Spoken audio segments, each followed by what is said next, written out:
As we start our class, and we want to start first with a definition of what a Holocaust survivor is. There are different definitions depending on who you ask, and I want to clarify what definition we're going to be using. The definition that we're going to be using is one that is used in academia, and particularly in academia in Europe and Israel, and some in the United States as well. And the question is, there's two characteristics that make the, and I should say that this is the definition that was used by the Transcending Trauma Project. The definition is characterized by two traits, two factors. One, date, and one is the experiences that they underwent. So a Holocaust survivor is anyone who was living in Europe in 1933 when Hitler came to power, and who subsequently suffered from Hitler's reign, either by staying in Europe or and suffering directly, or leaving, as I will explain right now. So the second criteria is experiences undergone. Our definition is very broad. Anyone who was a concentration camp survivor, who was in the ghetto, slave labor, who was in the resistance, child survivors who were hidden or who left on the Kinder transport in the late 1930s to go to England and other places, anyone who lived under Nazi occupation, and finally those who lived under Nazi occupation and then fled from Europe in the 1930s were able to get out. All of those people, we consider them a survivor of the Holocaust.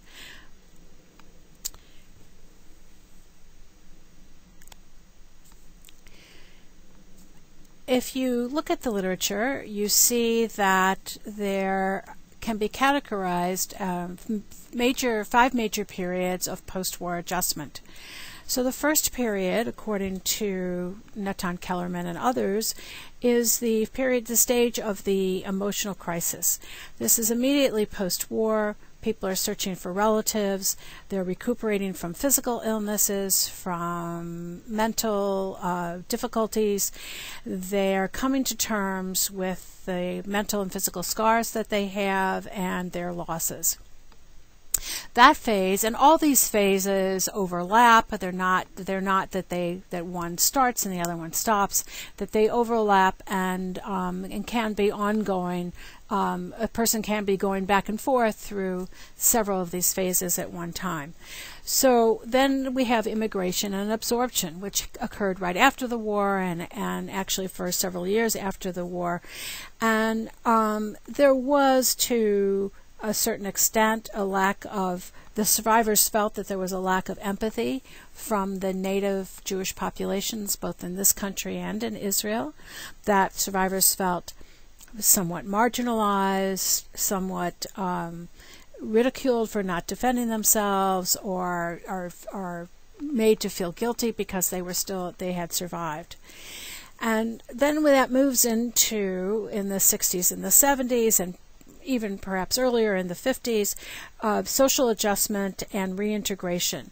They come to this country, they start building new lives, they're moving on, they're getting married, they're raising children, they're getting jobs, starting careers, and they're moving on.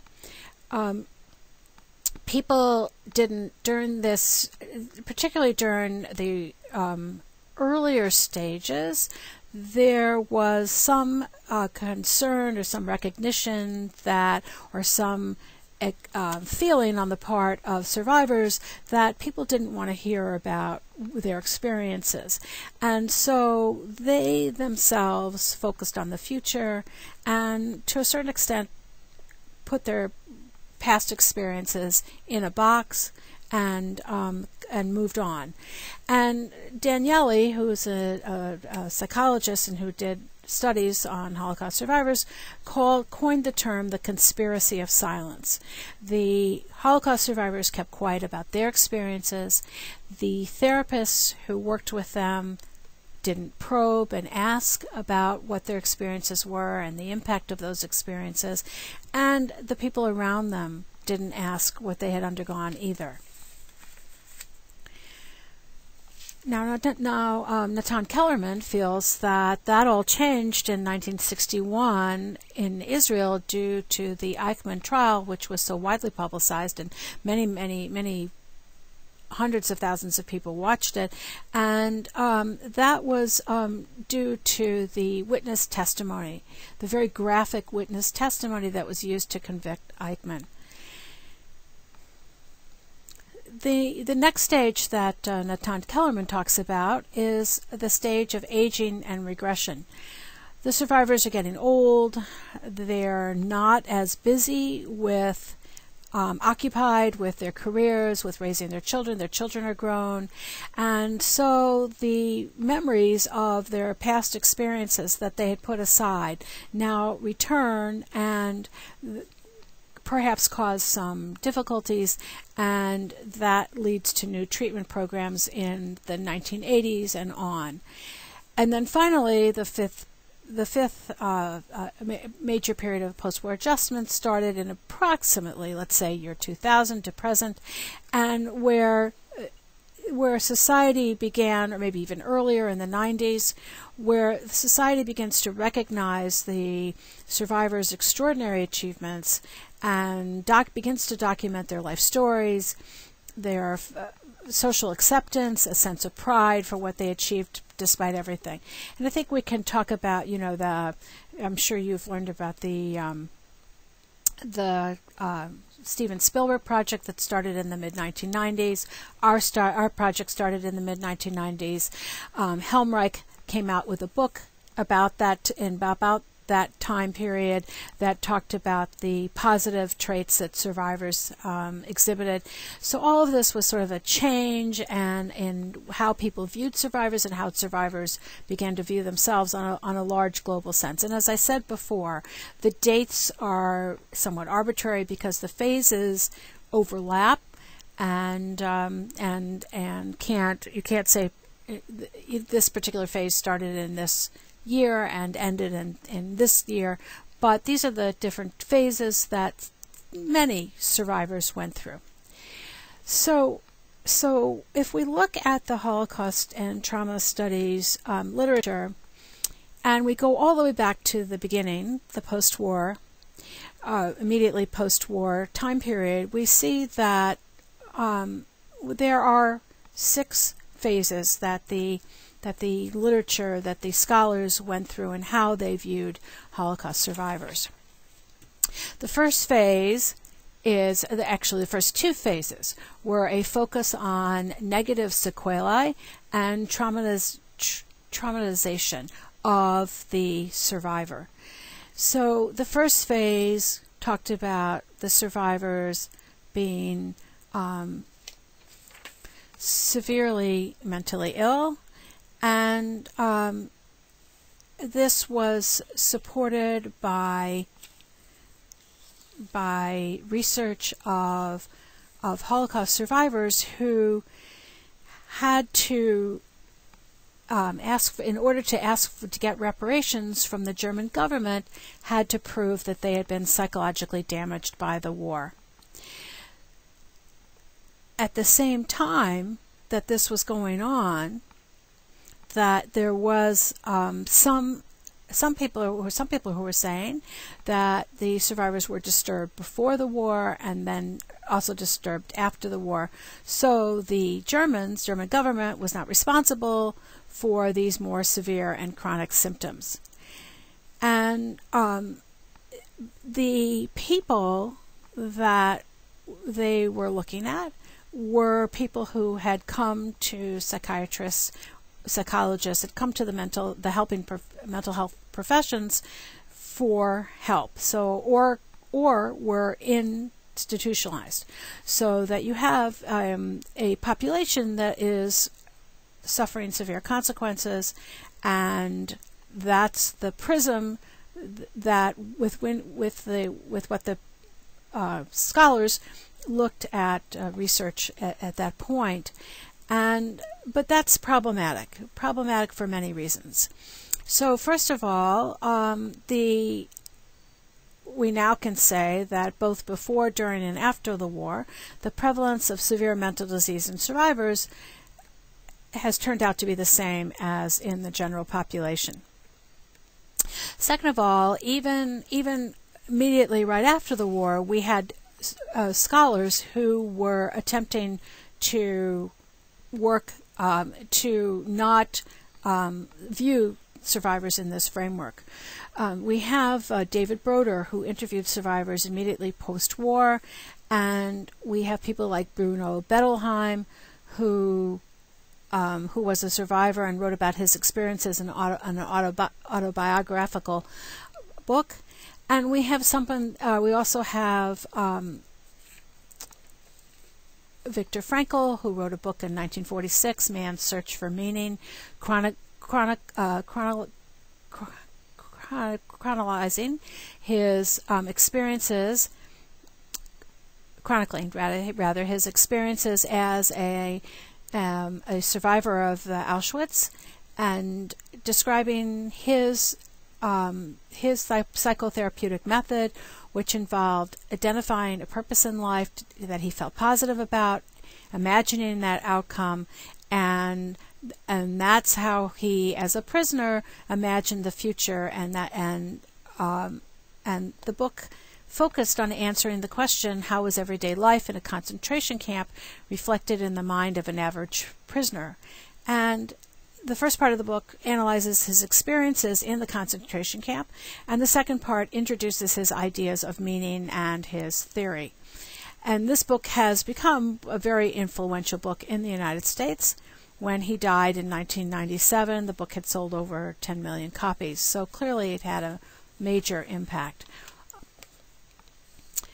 So the second phase of the research also focused on traumatization, survivors who were healthy before the war but mentally ill from their experiences.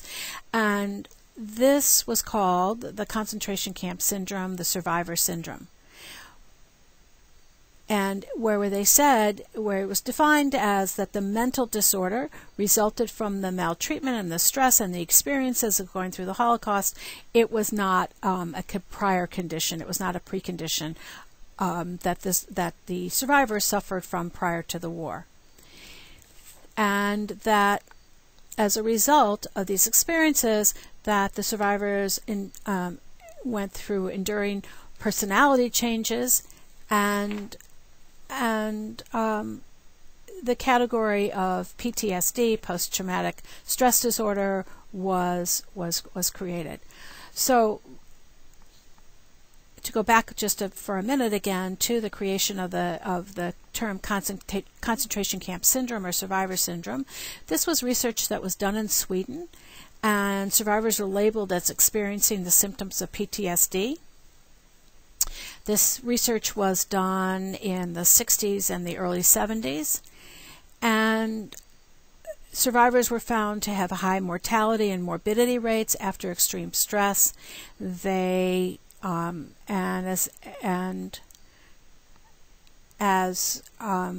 that they experienced the symptoms of PTSD based on their experiences in the concentration camp.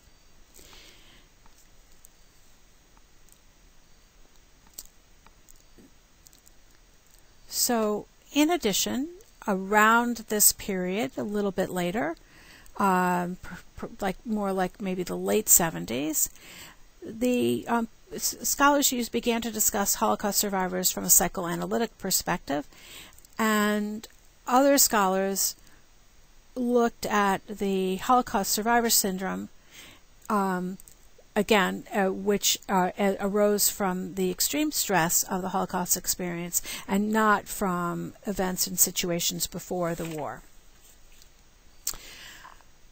So, what is chronic PTSD? You're going to be studying next week, get a much more involved understanding of trauma and of PTSD. But briefly, Chronic PTSD is exposure to traumatic events that invoked intense fear, helplessness, horror. The trauma is re-experienced. There's avoidance of stimuli that are associated with the trauma and a numbing of general responsiveness. Symptoms may consist of increased arousal, like sleep disturbances, irritability, concentration difficulties, or a startle response.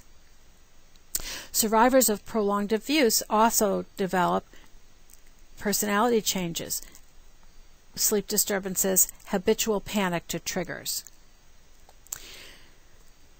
And other scholars like Janoff Bullman talked about shattered assumptions, that the world was viewed as benevolent.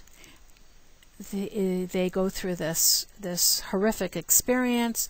The world is no longer viewed as benevolent or meaningful. Their assumptions about the world being benevolent are shattered. And then after the experience is over, then they have to try and put back their worldview, try to put back, to recreate these assumptions that have been shattered as a result of this traumatization. Lifton, of which your article you read, it fits into this time period. He talks about death imprint and death anxiety as cardinal features of survivors of massive trauma, which is the feeling of threat, that the world is a threatening place, a sense of hopelessness, and that it's the end of a person's existence. Survivors may be stuck in the process of unresolved grief, unresolved mourning for what they've lost.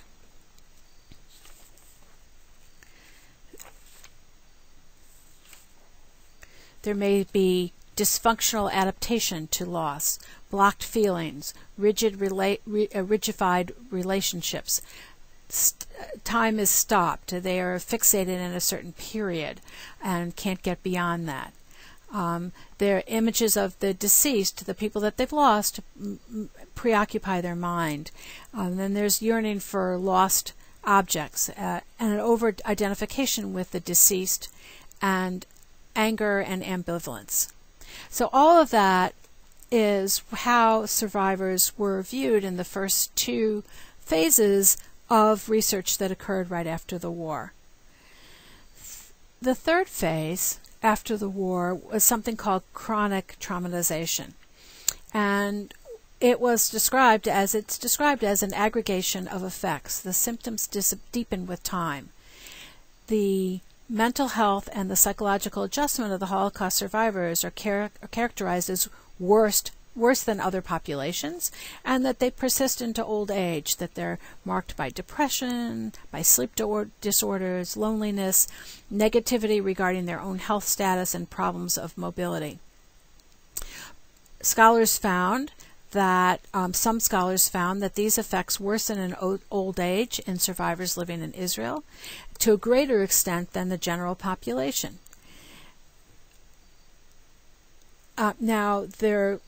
However, there was a scholar, his name is Lomorantz, and he reviewed all these studies that had done up to this time, and he said, he wrote that, yes, the studies identified these common symptoms, and they reviewed the previous research, but they didn't have adequate control groups. So he questioned the validity of saying that the survivors were worse off than those in the general population. In the fourth phase, it's called late onset traumatization. Symptoms develop later in life. So initially the survivors may appear to be healthy, they function adequately after the war, and as they age, as we talked about earlier, and they're no longer focused on raising their children, building their career, establishing themselves, creating a new life, then they develop symptoms as mental illness problems. So in this view, survivors were characterized at risk, especially at times of renewed stress and re-traumatization. This also served as an argument to the German courts for reparations. So again, there was still an overemphasis on psychopathology and on clinical populations. So Holocaust survivors are at risk, can be or have been viewed as being at risk for re-traumatization, for catastrophic expectancy, for psychopathology, but this view is not now as controversial because it stigmatizes survivors and it categorizes them as being disturbed and or alternatively either they're disturbed or alternatively they have no problems at all. Now, as we see as we go through and look at the fifth and sixth phase of the research, these views are becoming reconciled, and researchers within the last 10 years or more have begun to view it not as an either-or situation, but as a continuum where both situations exist, both the negative issues and the positive health exist simultaneously. And finally, in this phase, survivors are now beginning to be viewed as presenting normal responses to abnormal situations.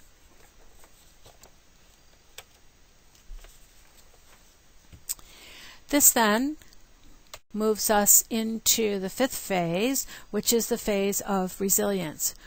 And where the earlier phases were focused on psychopathology, this phase and the phase that comes after described survivors as healthy before the war, people who recuperated well after the war, and who were strong and resilient. It takes into account such factors as growth, adaptability, resourcefulness, and resilience. People become stronger. Post-traumatic stress may actually lead to post-traumatic growth. The final phase, the next phase is called complex traumatization, where researchers began to study a mixed non-clinical population. And here they found that survivors function well, never applied for psychiatric treatment, but yet they admitted that they suffer from deep emotional scars, yet at the same time they coped and adapted. And so researchers like Kellerman and others have begun to conclude that no diagnostic conceptualization covers the complexity of the clinical phenomenon of help-seeking Holocaust survivors. So that and they have found that in some PTSD exists and worsened, and in some it did not. And finally, the final phase is paradoxical integration, which includes both vulnerability and resilience, suffering and symptomatology, emotional balance and creativity, victimization and legacy. So in paradoxical integration, survivors are characterized as on a continuum of vulnerability to resilience, severe traumatization to extraordinary growth, suffering and symptomatology versus emotional balance and creativity, and victimization versus legacy. So in this phase, researchers have begun looking at biological factors, and others have looked at factors such as resilience, adaptive coping strategies, which include such categories as rescuing, asserting themselves, adapting, fighting, fleeing. We're going to look more at that as we get into the course, into the later weeks of the course. We're going to look at coping strategies. We're going to look at resilience in more detail. And you began to have people, as I mentioned earlier, like Helmreich, who came out with, he was one of the first to identify the positive qualities that survivors had that have led to them to the ability to recreate their lives in positive fashion. And he talked about such factors as flexibility, assertiveness, taking initiative, tenacity, optimism, intelligence, the ability to distance themselves from the past, belonging to a group, assimilating the knowledge that they survived, finding meaning and coherence, and courage. So